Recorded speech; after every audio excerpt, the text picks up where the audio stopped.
안녕하세요. 저는 평소 사연 열차를 즐겨 듣는 애청자입니다. 제가 오늘 여러분을 찾아뵙게 된 건 기가 막혔던 저희 시댁 인간들의 이야기를 들려드리기 위해서인데요. 시간이 꽤 지난 지금도 그 시댁 인간들만 생각하면 치가 다 떨려옵니다. 얼마나 파렴치한 인간이기에 아직까지 치가 다 떨리는지 한번 들어보실래요? 남편과 저는 대학교 CC로 긴 연애 끝에 결혼까지 하게 된 부부였습니다. 남편에겐 형이 있었는데 시댁에선 그놈의 장남 사랑이 말도 다 하지 못할 만큼 심한 집이었어요. 어느 정도였냐 하면 남편은 학자금 대출을 받아가며 대학교를 다니고 있었고 알바를 쉬지 않고 해도 늘 돈이 없었어요.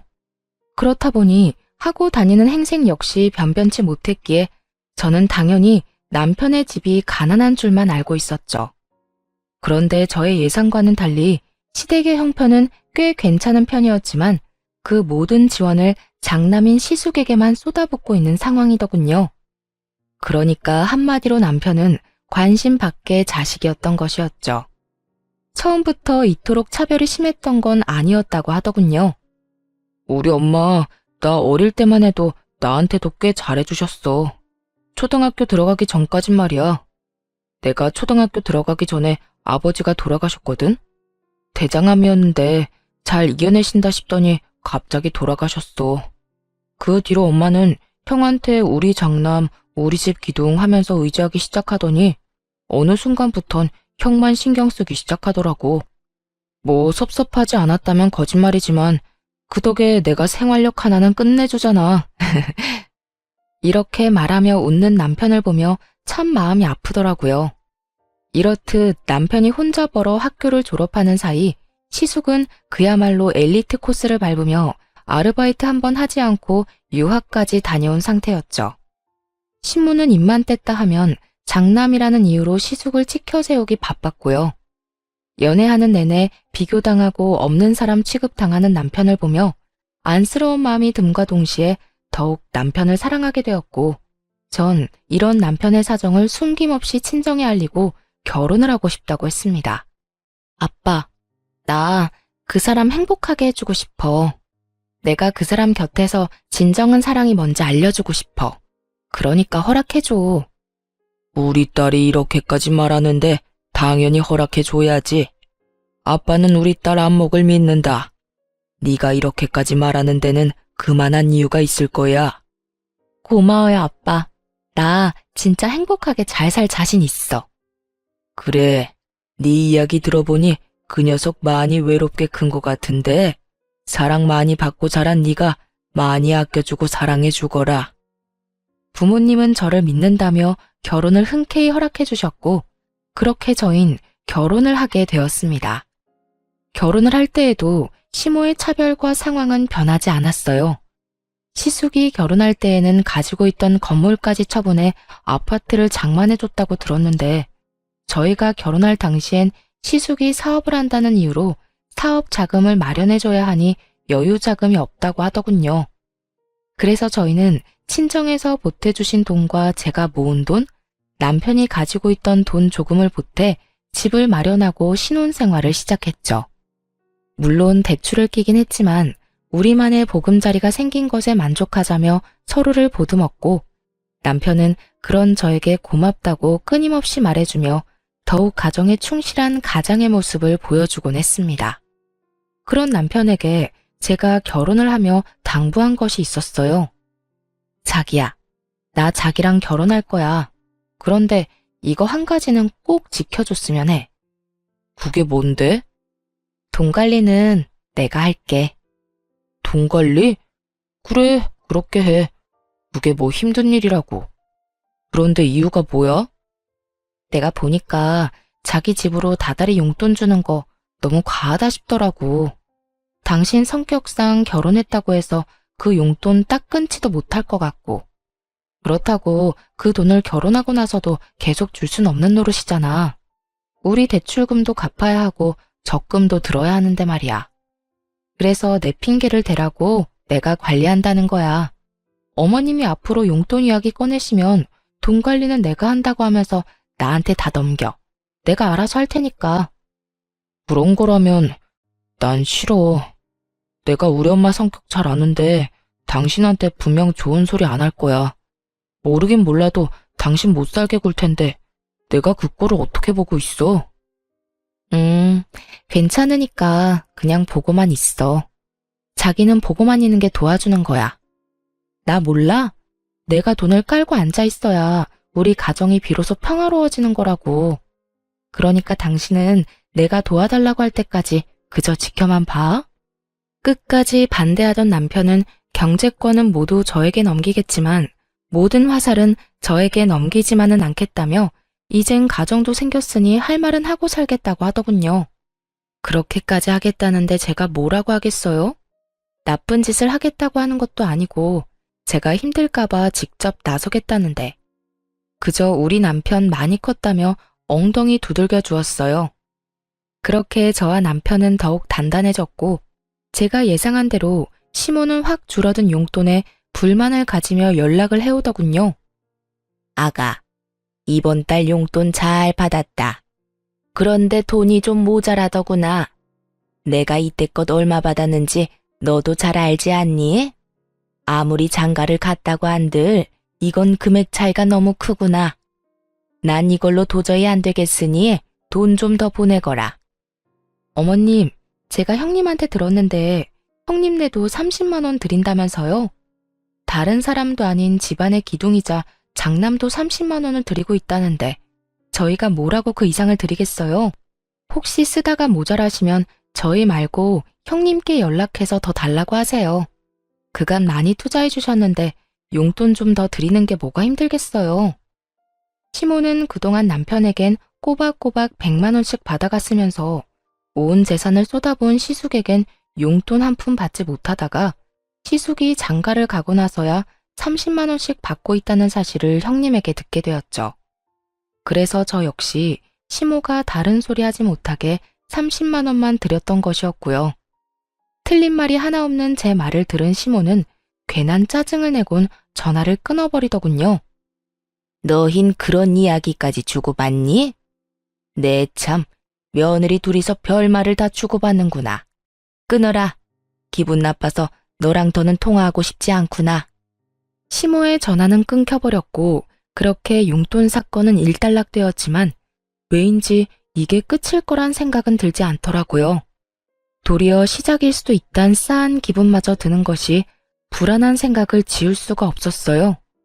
그도 그럴 것이 시모는 돈만 생겼다 하면 시숙에게 아낌없이 쏟아붓는 것도 모자라 하늘 끝까지 치켜세우는 건 역시 당연한 사람이었거든요. 하지만 시댁에서 필요로 하는 더러운 일, 힘쓰는 일 등 온갖 잡일은 저희 남편만 불러 시켜대기 일쑤였죠. 그럴 때마다 하는 말은 늘 같았어요. 네 형은 큰 사업하느라 바쁘지 않니? 그러니 회사나 다니며 월급 받아 쓰는 한가한 네가 이런 일을 하는 게 당연하지 않니? 처음 이 이야기를 들었을 때 얼마나 황당했는지 모릅니다. 다른 사람도 아닌 친엄마가 저런 말을 했다니 여러분은 믿기시나요? 저는 믿기지도 믿고 싶지도 않더라고요. 하지만 그 모든 건 사실이었고 남편에게 닥쳐있던 현실이었죠. 이렇듯 평소에도 남편을 종부리듯 부리는 시모가 저와 사이가 틀어져 버렸으니 그 화풀이가 남편에게 가는 것은 불보듯 뻔한 일이었죠. 그랬기에 저의 온 신경은 남편의 휴대전화에 가 있었고 시모가 남편에게 연락이라도 오는 날엔 남편만 주시하고 서 있기도 했습니다. 하지만 이런 제 걱정을 눈치라도 챘는지 이래도 허 저래도 하 하던 남편은 각성이라도 한 것인지 점점 변하기 시작하더군요. 어느 날은 시모가 집에 변기가 막혔다며 연락이 온 적이 있었는데요. 평소라면 아무 말도 하지 않고 허허거리며 시댁에 갔을 남편이 이렇게 말하는 게 아니겠어요? 엄마, 변기가 막혔으면 사람을 불러. 아니면 엄마가 그렇게 사랑하는 형을 부르던지. 엄마가 매번 무시하는 그깟 회사 일하느라 나도 바빠. 월급은 그냥 하늘에서 뚝 떨어지는 줄 알아? 일을 해야 나도 먹고 살 거 아니야. 그러니까 앞으로 이런 일로 나 부르지 마요. 뭐라고? 너 내 아들 맞니? 어떻게 내 아들이 나한테 그런 말을... 너 어디 아프니? 아니, 나 멀쩡해. 그리고 내가 좀 알아봤는데 알아보니까 사람 불러서 변기 뚫는 거 얼마 하지도 않더라. 돈 없으면 형한테 달라고 하던가. 그만큼 투자했으면 그 정도는 달라고 할 수 있잖아. 이런 말을 할 정도로 남편은 변하고 있었고 더는 제가 걱정할 일은 없어 보였어요.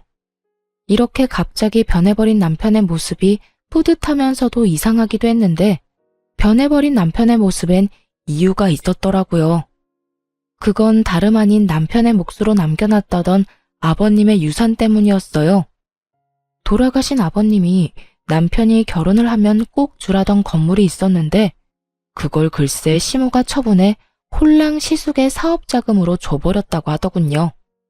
시숙 역시 그게 남편의 몫이란 걸 뻔히 알면서도 염치도 양심도 없이 홀랑 받아갔다는 사실을 한 남편은 많이 실망하기도 하고 어떤 면에선 체념마저 한 것처럼 보였어요.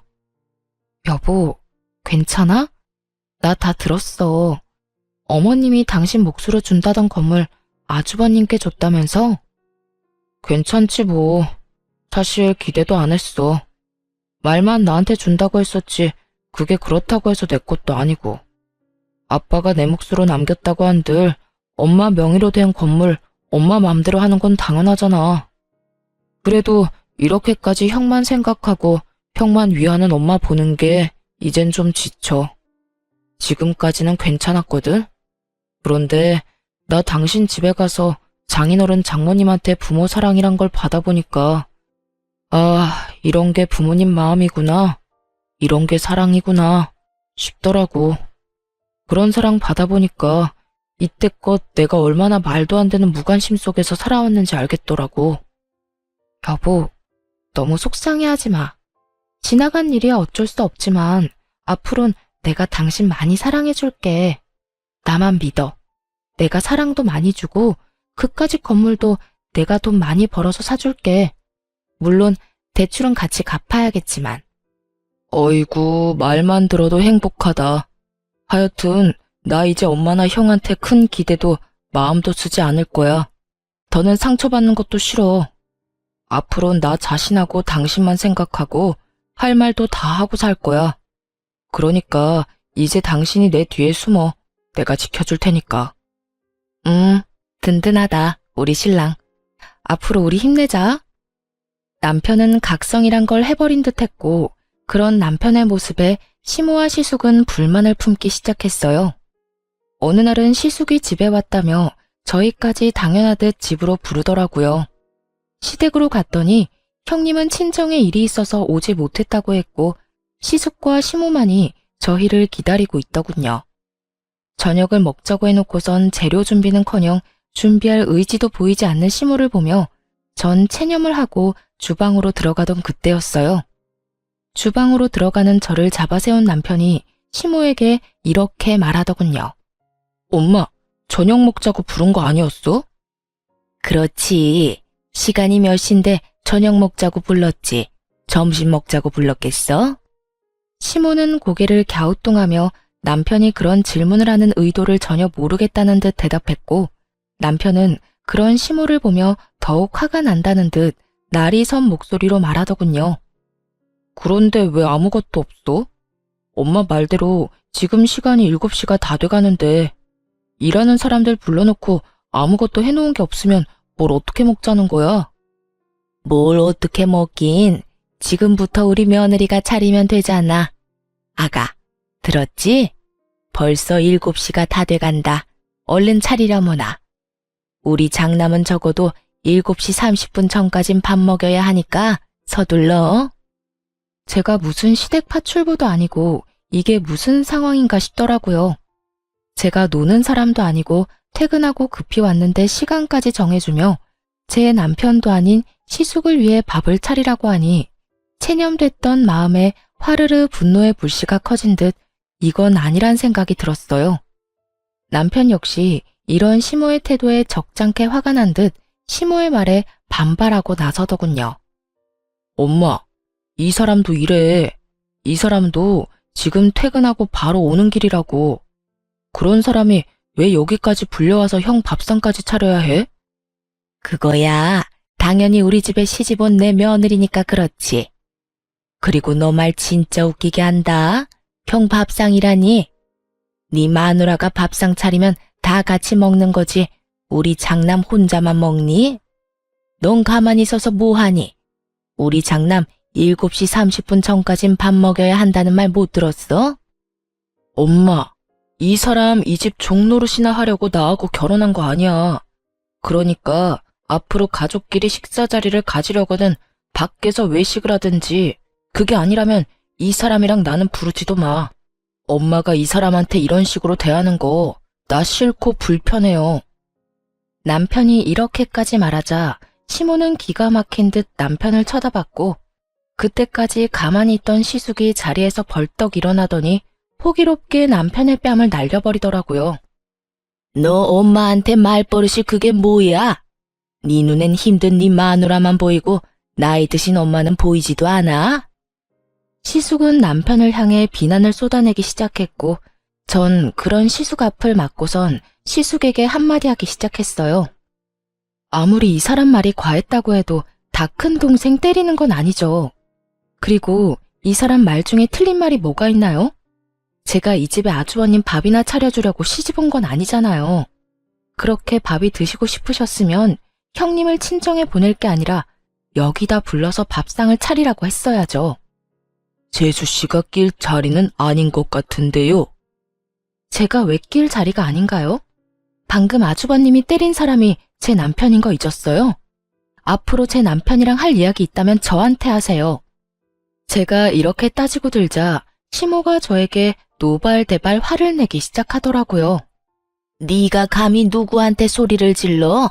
우리 장남이 보통 장남인 줄 알아? 얘는 우리 집 기둥이야. 네가 감히 소리 지르면서 따지고 들 상대가 아니란 말이야. 장남 기둥, 이런 거 저는 다 모르겠고요.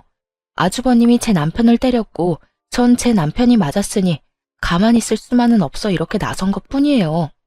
세상 어떤 마누라가 자기 남편 맞고 있는데 가만히 있을 수가 있겠어요.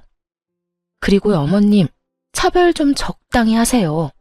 장남이고 차남이고 둘 다 어머님 아들인데 어떻게 이렇게까지 차별을 하세요?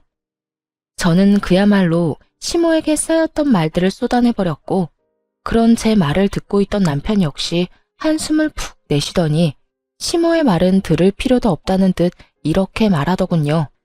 여보, 됐어. 나도 이제 지친다. 집에 가자. 엄마, 형, 한동안은 우리 보지 말자. 한동안 나 우리 가족 얼굴 보고 싶지 않아. 이렇게 말한 남편은 저를 끌고 시댁을 나와버렸고, 집으로 돌아온 남편과 저는 최선을 다해 시댁 일을 입 밖에 내지 않으며 지내고 있었어요. 물론 시모의 연락이 오긴 했지만 전 더는 참지 않기로 했기에 시모에게 따끔한 일침을 날려주기도 했죠. 너는 어떻게 그렇게 가고 연락 한 통이 없니? 이렇게 어른이 먼저 전화를 해야 하는 게야.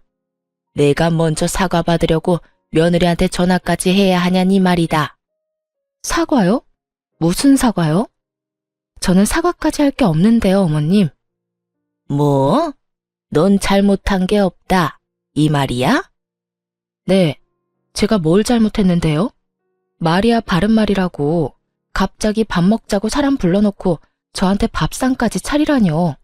심지어 형님은 속 편히 친정에 보내버리고 저는 아주버님 굶기면 안 되니까 거기서 밥까지 해다 바쳐라. 어머님, 저 이씨 집안 둘째 며느리이지 어머님 종 아니에요. 너 말 잘했다. 며느리가 시댁에 와서 밥상 차리는 게 이렇게까지 할 일이냐?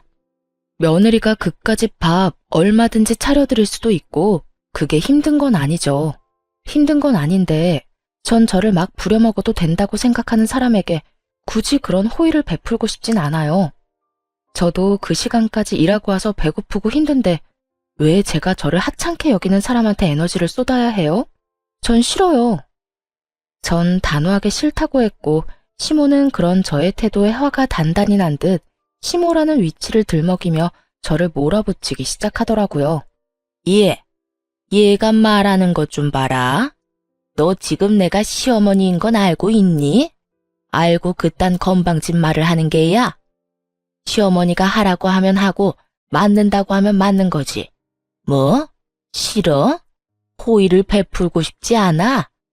네가 네 남편이 네 편 좀 들어줬다고 아주 간이 부었나 본데 이런 식으로 나오면 누구 손해인 줄 정녕 모르는 게야? 이걸 협박이라고 하는 건지 그 협박 참 하찮다고 느껴졌어요.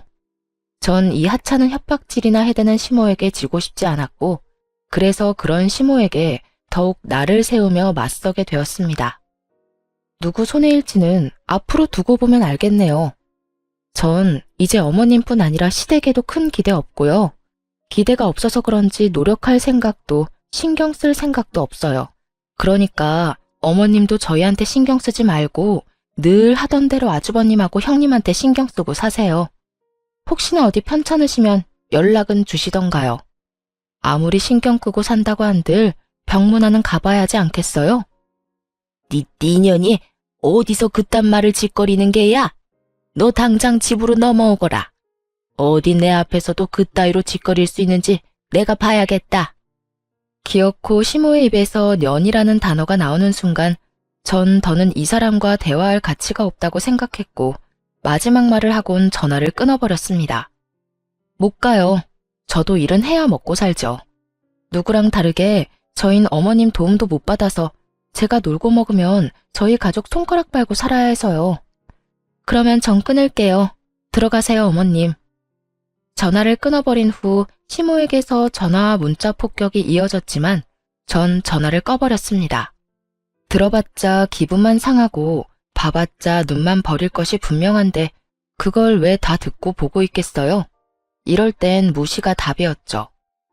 그렇게 제 휴대전화는 일주일에 가까운 시간 동안 꽤 많은 시간 꺼져 있었고 일주일이 지나고 나니 차츰 연락도 잦아들더라고요. 남편 역시 시모와 시숙에서 연락을 받았다고 했지만 큰 신경을 쓰지 않는 듯 했어요. 이렇게 저희만의 삶을 살기 시작했고 새로운 가족을 맞이하게 되었습니다. 여보, 나 임신했어. 5주 차래. 정말이야? 그게 정말이야? 와, 여보, 나 진짜 너무 좋다. 나 진짜 행복하다. 나 진짜 행복해. 제 임신 소식에 남편은 울더라고요. 만감이 교차하는 듯 엉엉 우는데 그런 남편을 달래느라 혼났네요. 남편은 누구보다 행복해했고 저 역시 그런 남편을 보며 행복했어요. 그 행복함도 잠시 입덧이 심해지며 몸이 날이 가면 갈수록 힘들어지더라고요. 제가 힘들어하니 남편 역시 제 걱정에 회사 일에 집중을 못하고 있었고요. 입덧 기간은 생각보다 길어졌고 남편은 도저히 안 되겠다는 듯 저에게 친정에 들어가서 사는 것이 어떻겠냐고 하더라고요. 여보, 혹시 우리 당신 집에 들어가서 사는 건 어때? 어? 친정에? 갑자기 왜? 내가 많이 생각해봤는데 아무래도 그게 좋을 것 같아서. 당신 입덧 때문에 많이 힘들기도 하고 내가 출근하고 나면 당신 혼자 있어야 하는데 난 그런 당신 신경이 쓰여서 일도 손에 안 잡혀. 나도 내가 과한 걱정하고 있다는 거 잘 아는데 그래도 어쩌겠어. 당신 남편이 이렇게 팔불출인걸. 그래서 말인데 이 집은 새 주든가 하고 당신 집에 들어가서 살자. 사실 내가 장인어른 장모님께 다 여쭤봤어. 그래도 괜찮겠냐고. 두 분은 나만 괜찮다면 좋다고 하시더라고. 내심 당신이 걱정이었는데 그렇게 해주면 오히려 고맙다고까지 해주셨어. 남편은 이미 저희 부모님들까지 만나 양해를 구한 후였고 말로는 제 의견을 묻고 있었지만 이미 결심이 선 눈빛이었어요. 남편이 괜찮다는데 제가 마다할 이유는 없었고 저흰 그렇게 살던 집은 세를 주고 친정으로 들어가게 되었습니다. 그렇게 배는 점점 불러왔고 친정에서 남편도 저도 부모님의 사랑을 듬뿍 받으며 지내던 어느 날 시모에게서 연락이 왔더라고요. 몸은 괜찮니? 배가 많이 나왔겠구나. 이제 어딜 가나 굳이 임산부라고 말하지 않아도 제가 임산부인 걸 알 만큼은 나왔어요. 잘 지내시죠? 나야 뭐 늘 똑같지. 친정에서 지내고 있다지? 우리 아들이 큰 결정을 했구나. 혹시 내일 시간 되니? 다른 건 아니고 좋은 고기가 들어와서 가족들끼리 모여서 먹었으면 하는데 올 수 있니? 너 몸도 무겁고 하니 첫째하고 내가 다 준비하고 기다리마. 조금은 따뜻해진 시모의 음성에 큰맘 먹고 시댁에 가기로 했고 남편 역시 저에게 이야기를 전해 듣곤 흔쾌히 함께 가자고 하더라고요. 남편은 말은 하지 않았지만 내심 이런 연락을 기다렸는지 조금은 들뜬 모습이더라고요. 여보, 어머님이 내일 집으로 오라고 하시네? 뭐? 엄마가? 전화 왔었어? 왜 또 오라고 하던데? 싫다고 했지? 아니, 간다고 했는데. 왜? 어머님이 좋은 고기 들어와서 가족끼리 다 모여서 먹고 싶으시대. 나 몸도 무겁고 하니까 음식 준비도 어머님이랑 형님이 다 할 테니 우린 몸만 와서 맛있게 먹기만 하라고 하시던데. 그래? 그러면 가볼까? 이렇게 말한 남편은 콧노래까지 부르며 온 집을 누비고 다녔고 그 모습을 보는 저 역시 참 행복했어요. 그렇게 기대와 행복으로 가득한 밤이 지나고 저흰 약속한 시각에 맞춰 시댁으로 갔습니다. 시댁에 들어서니 시모가 말했던 것처럼 거하게 수라상이 차려있더라고요. 우와, 이게 다 뭐예요? 이걸 두 분이서 준비하신 거예요? 그럼 어머님이랑 내가 솜씨 발휘 좀 했지. 배고프지? 얼른 앉아. 고기도 엄청 좋은 고기야. 앉아서 얼른 먹어. 그래, 둘째 얼른 앉아서 먹거라. 임신했을 땐 뭐든 잘 먹어야 너도 아기도 건강한 법이다. 그래요. 재수씨 얼른 앉으세요. 재수씨가 얼른 앉아야 우리도 먹어요. 너도 그렇게 서 있지만 말고 얼른 앉아. 시모를 비롯한 형님과 시숙은 과하게 남편과 저에게 친절을 베풀었고 그런 그들의 모습에서 전 불길한 기분을 지울 수가 없었어요. 하지만 세 사람은 아무런 말도 하지 않고 있었고 그저 웃으며 밥만 먹으니 저 혼자 이상한 기분에 휩쓸려 뚱하니 있을 수는 없는 노릇이었죠. 그래서 저 역시 애써 웃으며 식사 자리를 이어나갔고 대충 분위기를 맞춰주며 식사 자리를 마치게 되었습니다. 맛있지만 불편한 식사 자리가 끝이 나고 뒷정리를 하고 나니 다들 무거운 분위기로 거실에 둘러앉아 있더라고요. 저와 남편은 대충 자리를 잡고 앉았고 저희가 자리를 잡고 앉자 시모는 준비했던 말을 꺼내기 시작하더군요. 친정에서 지내는 건 어떠냐? 입덧은 좀 어떻고? 많이 괜찮아졌어요.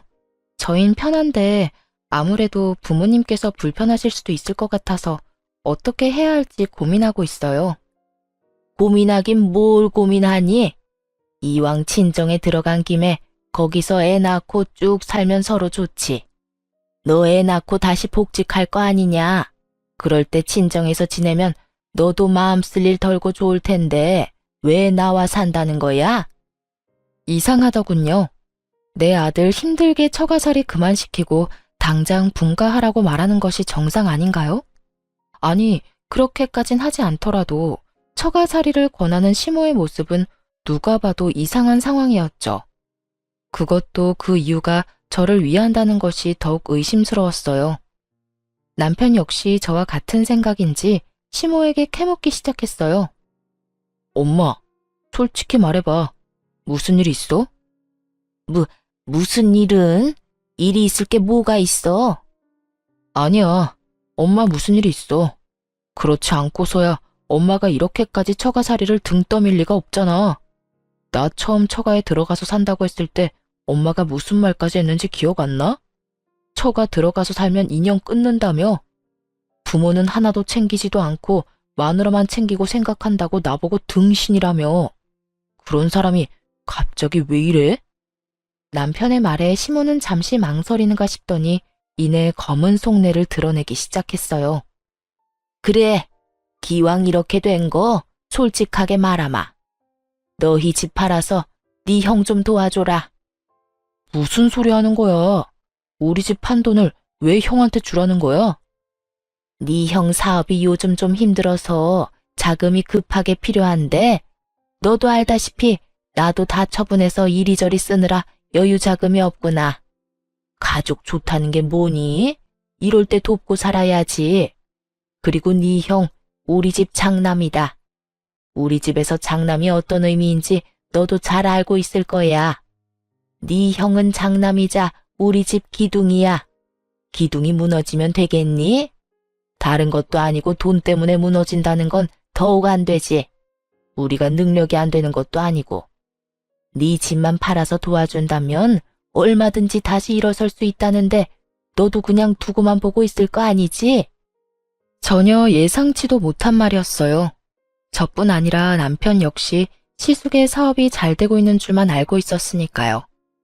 그도 그럴 것이 볼 때마다 차가 바뀌는 것은 물론이고 몸에 걸친 것만 해도 명품이 아닌 것이 없었고 형님 역시 줄 서도 못 산다는 명품 가방이 한두 개가 아니었으니까요.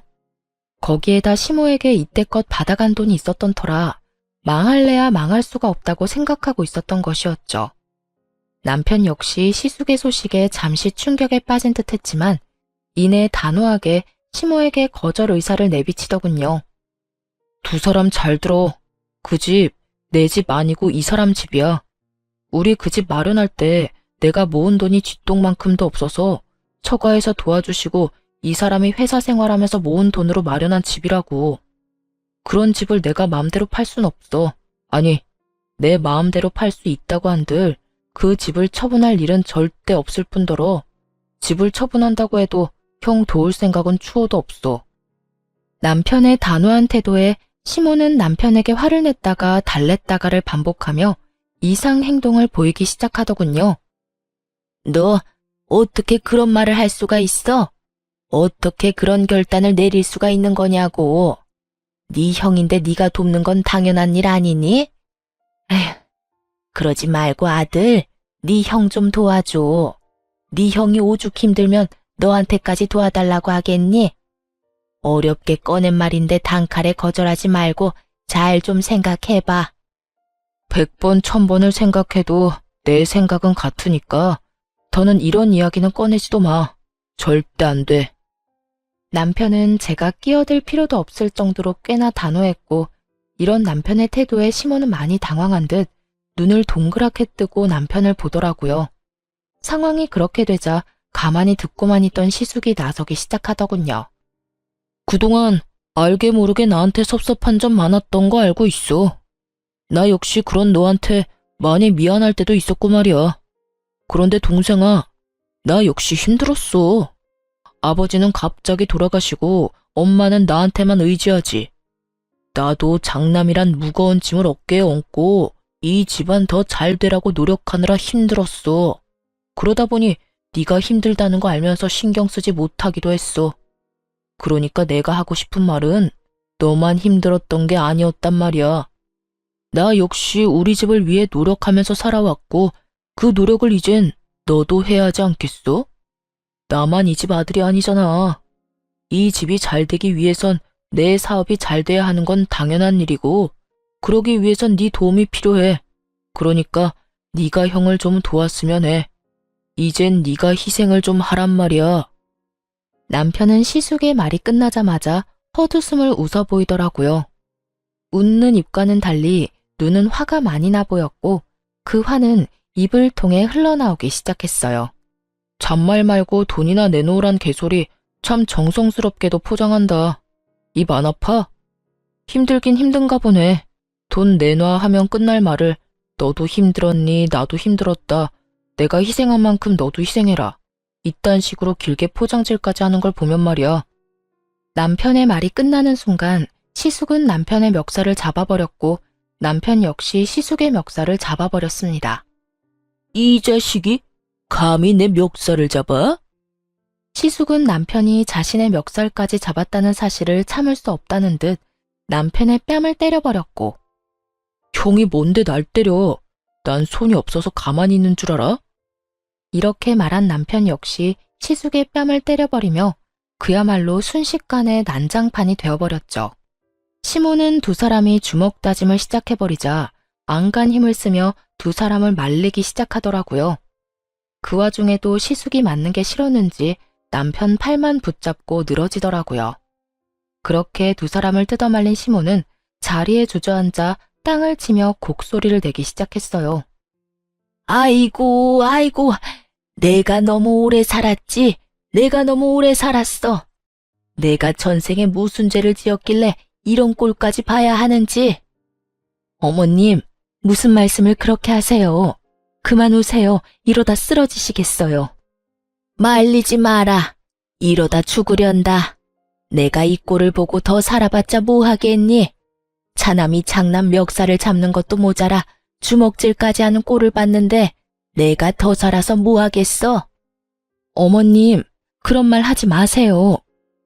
시모의 곡소리는 계속되었고 시모를 한참 달래던 형님은 저의 어깨를 툭 치며 시비를 걸어오더라고요. 동서, 도대체 서방님을 어떻게 구워 삶았길래 저렇게 사람이 변한 거야?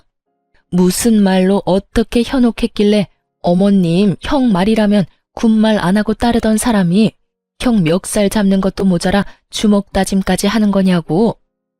그러는 형님이야말로 도대체 살림을 어떻게 꾸렸길래 그 많던 어머님 재산을 다 뜯어가고도 망하기 직전이라는 소리가 나와요?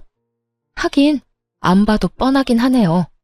다 망해가서 동생한테 돈이나 구걸하는 이런 상황에서도 그 많은 금반지에 목걸이까지 끼고 명품 가방이나 메고 온 꼴을 보니까 말이에요. 그것만 다 팔아도 살림이 좀 나아질 텐데 그놈의 사치는 어떻게 해도 고쳐지지가 않나 봐요. 저는 받은 만큼 형님에게 돌려주었고 제 말에 머리끝까지 화난 형님이 저의 머리채라도 잡을 태세로 달려들더라고요. 전 그런 형님의 행동에 순간적으로 제 배를 꽉 끌어안고선 그대로 형님을 발로 걷어차버렸어요. 형님은 제 발차기 한 방에 고꾸라져 바닥을 뒹굴고 있었고 이런 난리통에도 시모는 오로지 남편을 향한 원망과 욕을 쏟아내고 있더라고요. 이게 다 너 때문이다. 네가 네 형 도와준다는 말만 했어도 이 난리가 났겠어? 그깟 돈 얼마나 된다고 그걸 못 준다고 해서 이 난리통을 만들어. 이 천하의 나쁜 놈, 이 천하의 불효자. 네 형은 우리 집의 기둥인데 당연히 네가 형을 도와야지. 시모의 말은 발악에 가까웠고 그런 시모의 말을 듣고 있던 남편은 이렇게 말을 하더라고요. 나 엄마가 불러줬다고 할 때 내심 기대했었어. 아무리 나한테는 무관심한 엄마였어도 손주는 내심 기다렸구나. 그래서 오늘 우리한테 늦긴 했지만 수고했다, 기특하다 이런 말 한마디 정도는 하겠구나 하면서 말이야. 그런데 그게 다 내 착각이었네. 진작 축하할 생각 따윈 없었고 그저 나한테까지 돈 뜯어내려고 불렀던 거구나. 돈을 뜯어낸다니. 넌 그게 엄마한테 할 표현이니? 그냥 엄마는 가족끼리 돕자는 거야. 하물며 네 형은 우리 집 가장이니까 당연히 가족들이 도와야지. 그놈의 장난 타령 좀 그만해. 그리고 내가 이 집 가족이긴 해? 언제부터 내가 이 집 가족이었어? 난 나 혼자 컸어. 나 혼자 다 해결하고 나 혼자 다 벌어쓰고. 형은 좋은 옷, 좋은 도시락 싸들고 다닐 때 나는 다 해진 옷, 집에서 먹다 남은 반찬 혼자 도시락통에 담아서 다녔다고. 그마저도 없을 땐 그냥 굶었어. 그런데도 내가 가족이야? 누가 그러고 다니라고 했어? 도시락 그까짓 거 싸달라고 하지 그랬어. 엄마, 다른 엄마들은 싸달라고 하기 전에 다들 싸줘. 그렇지 않으면 자기 자식은 쫄쫄 굶어야 하니까. 아, 다 됐어. 다 됐고. 앞으로 저 이 집이랑 무관한 사람으로 살 테니까 다신 연락하지 마세요. 아니, 애초에 없는 사람이다 하고 살아요. 지금까지 그래왔던 것처럼. 제가요, 그래도 마지막으로 엄마를 위해서 한마디만 할게요. 형이 아무리 힘들다고 죽는다고 우는 소리에도 이 집은 넘기지 말고 죽을 때까지 가지고 있으세요. 이 집마저 형한테 넘기면 엄마 오갈 데 없어지는 건 물론이고 한평생 한 번도 해본 적 없는 고생 노후에 다 하게 될 테니까요. 여보, 가자. 저는 남편의 손을 잡고 시댁을 나와버렸고 그 후론 정말 시댁과의 연을 끊고 살았습니다. 한동안 남편의 마음은 뒤숭숭해 보였지만 일정 시간이 지나자 안정을 되찾아가는 듯 했어요. 아니, 도리어 좀 더 밝은 모습을 보이기도 했어요. 그러던 어느 날 잊고 지내던 형님에게서 연락이 오더라고요. 동서, 잘 지냈어? 저야 뭐 잘 지내죠. 그런데 무슨 일이세요? 그냥 어떻게 지내나 궁금하기도 하고 그냥저냥 전화해봤어. 나 이혼했거든. 이혼하고 나니까 동서 생각이 나더라고. 갑작스러운 이혼 소식에 좀 당황스럽더라고요. 다른 건 몰라도 형님과 시숙 사이는 때론 제가 부러울 정도로 좋았기에 더욱 의아하더군요. 이혼이요? 갑자기 이혼이라니, 왜요? 그게 결국 어머님 집까지 팔아서 새로운 사업을 시작했는데 그거마저 망해버렸어. 이것저것 손대는 거마다 망해버리니까 그 사람도 변해버리고 나도 그런 남자 옆에서 고생하면서 살기 싫어서 이혼했어. 동서도 없는 마당에 어머님은 내가 모셔야 하는 건 불보듯 뻔한 일이고 난 아무리 남편을 사랑해도 시집살이는 살기 싫거든. 그래서 이혼했지 뭐. 들어보니 시숙은 결국 시모에게 집까지 요구하게 되었고 시모는 남편의 충고에도 불구하고 집까지 팔아 그 빌어먹을 장남의 사업 자금을 대주었던 것이었어요. 하지만 그 사업마저 결국 망해버렸고 시숙은 빚쟁이가 되어버렸다고 하더군요.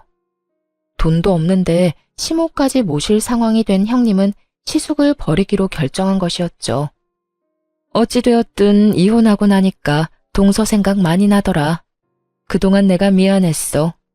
이 말하고 싶어서 전화했어. 그러면 잘 지내. 그렇게 전화는 끊어졌고 그 뒤 시모의 소식이 들어오더라고요. 시모는 그나마 조금의 생각은 있었는지 방 얻을 정도의 돈은 따로 남겨뒀다고 하더군요. 그래서 그 돈으로 작은 집에 월세로 살고 있다는 소식을 들을 수 있었어요. 시숙은 빚쟁이에게 쫓겨다니느라 연락도 되지 않는 상태라고 하고요. 전 이런 소식을 남편에게 알릴까 말까 고민을 하다 남편에게 털어놓기로 했습니다. 여보, 어머님 소식 들었는데 어머님 결국 집까지 다 처분해서 아주버님 사업자금 대주고 지금은 월세 얻어서 혼자 지낸다고 하더라. 아주버님은 사업 망하고 이혼했다고 하고 요즘은 빚쟁이한테 쫓기느라 연락도 안 된대. 그래? 내가 그럴 줄 알았어. 그래서 내가 집만큼은 지키라고 한 건데 하여튼 그놈의 장남이 뭐라고 그렇게까지 하는 건지 난 도저히 이해가 안 된다. 난 당신한테 그렇게 했다는 게 더 이해가 안 돼. 그렇게 생각하면 끝도 없지 뭐. 이미 흘러간 일이고 난 신경 안 써. 그래. 그런데 당신 괜찮아? 어머님 저렇게 혼자 둬도 되겠어? 계속 신경 쓰이지 않을까? 전혀 신경 안 쓰인다고 하면 거짓말이겠지. 그런데 그렇다고 해서 모시고 산다거나 다시 왕래하고 살고 싶을 만큼 신경 쓰이진 않아. 그런 감정도 남아있지 않고. 난 내가 할 수 있는 도리는 다 했다고 생각하고 그만큼 내가 할 수 있는 최대한의 노력 역시 다 했다고 생각해. 그러니까 앞으로는 나를 위해, 당신을 위해 살 거야. 그래, 당신이 그렇다면 나도 신경 쓰지 않을게. 그래, 신경 쓰지 마. 우리 엄마 그렇게 약한 사람 아니야. 살 곳 있으면 다 된 거지 뭐. 먹고 살 게 없으면 뭘 해서든 먹고 살 방도를 찾을 사람이니 우린 우리만 신경 쓰면서 잘 살자. 그 후론 저희 시댁 이야기는 전혀 꺼내지 않았고 시간은 흘러 무사히 아기를 출산했습니다. 저흰 여전히 친정에서 지내고 있어요. 출산을 하고 아기가 밤낮 없이 울어대는 탓에 행여 부모님이 힘드실까봐 다시 나갈까 고민했었는데 이런 고민을 하고 있다는 사실을 안 부모님이 저의 앞으로 맞고 서서 이렇게 말씀하시더라고요. 나가긴 어딜 나가? 내가 우리 손주 앉는 날만 기다리며 너희 닭살 떠는 꼴을 보면서도 참고 살았는데. 그러게 말이에요. 너희 닭살 떠는 꼴이 보기 좋아서 참고 산 줄 아니? 다 우리 손주 품에 끼고 살려고 참을인 새기면서 참았어. 드디어 우리 손주가 이렇게 왔는데 어딜 쏙 데리고 나가려고? 아니, 저흰 장인어른 장모님 힘드실까봐 그렇죠. 저희야 여기서 계속 살면 좋죠. 아시잖아요. 제가 장인어른 장모님, 부모님처럼 생각하는 거. 그런데 애가 울어도 너무 우니까 죄송해서. 그런 소리 하지 말게. 애가 울어서 애지. 울지 않고 웃고만 있으면 그게 무슨 애야. 그러니까 그런 말 하지 말고 조금 더 이 집에서 살아. 나도 뒤늦게 아들도 생기고 손주도 생겨서 행복한 이 기분 더 느끼고 싶으니까. 부모님은 저희를 붙잡아 주셨고 그 덕에 저흰 친정에서 지내며 더욱 행복한 나날들을 보내고 있습니다. 남편은 이제야 자신에게도 진정한 부모님과 가족이 생겼다며 더없이 행복하다고 해주고 저 역시 그런 남편을 보며 행복을 느낍니다. 요즘 제가 남편을 너무너무 사랑하는 것이 확실하다는 걸 느낍니다. 이토록 사랑하는 남편을 앞으로도 더욱 행복하게 만들어주기 위해 더 열심히 사랑하며 잘 살아보려고요. 저의 긴 사연도 끝이 났네요. 처음 사연을 쓰기로 마음먹었을 때 이런저런 생각이 많이 들었어요. 아무래도 부모와의 연을 끊는다는 것이 자랑할 만한 일도 아니고 듣기 좋은 이야기도 아니니 고민이 많이 되더라고요. 하지만 사연 열차에서 여러 사연들을 들으며 여러분이 그렇듯이 저 역시 깨달은 바가 컸기에 저도 용기를 내 사연을 쓰게 되었어요. 제 사연으로 누군가에게 깨달음까진 줄 순 없겠지만 저와 비슷한 일로 힘들어하시는 분께 다른 길도 있다는 걸 알려드릴 순 있을 테니까요. 부디 제 사연으로 누군가에겐 작은 용기라도 줄 수 있었으면 한다는 바람을 마지막으로 저는 물러가 볼게요. 저의 긴 사연을 끝까지 들어주신 모든 분들 감사합니다. 모두 행복하세요.